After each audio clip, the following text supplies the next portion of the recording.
A topic that all of us here in East Tennessee have become way too familiar with the past few months is the topic of flooding.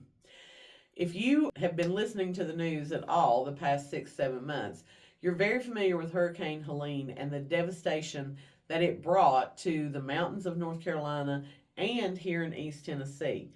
Flooding is actually one of the most common and costly natural disasters that we have here in the United States.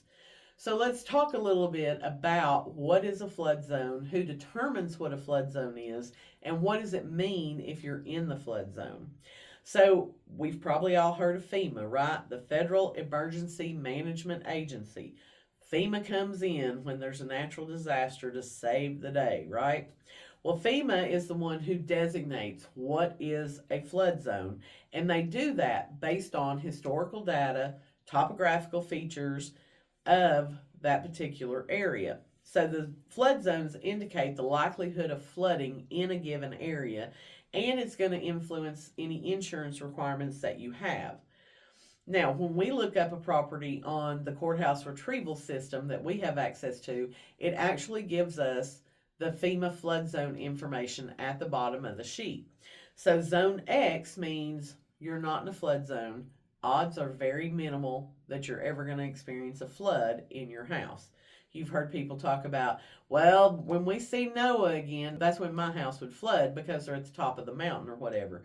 But as we learned in Hurricane Helene, that doesn't necessarily save you from a flood if there's a river close by. Zone AE means you're at high risk for flooding, and that means that typically there's a 1% chance that you're going to get flooded at some point in the year. You have zone VE, which doesn't really apply to us because that's a coastal high risk zoning. You have zone A, which means it's an undetermined risk. You are probably in a high risk flood area, but there's not enough detailed history for FEMA to declare it a true flood zone. We also have zone AO and AH, which just means shallow flooding. Maybe it's a wet weather creek. Those often happen due to what we call ponding or slow moving water. The water just pulls up and has nowhere to go.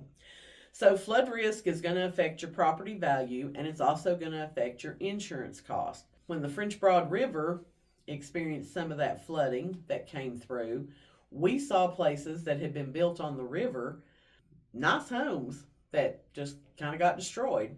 We saw campers and cars and even commercial buildings that got swept away in that. A lot of those people did not have flood insurance, okay? Even though they lived on the river, there was no threat of a flood because of the TVA controlling the dam and the river. But as we found out in September, that doesn't always help. If you get a bad enough storm that comes through, you can flood no matter where you're at. That was the lesson that we learned. So you need to check on your property and see, are you covered? Are you eligible to be covered under FEMA's flood insurance plan? Are you able to purchase an independent flood insurance? Or are you just not going to be covered if something bad were to happen again? A lot of these homes that did get destroyed were not covered by flood insurance.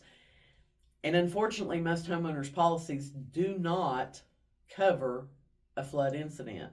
That's why you have to purchase separate flood insurance. So knowing what property is zoned for before you purchase it is very, very important, because you don't want to end up building a house and then having it destroyed by a flood.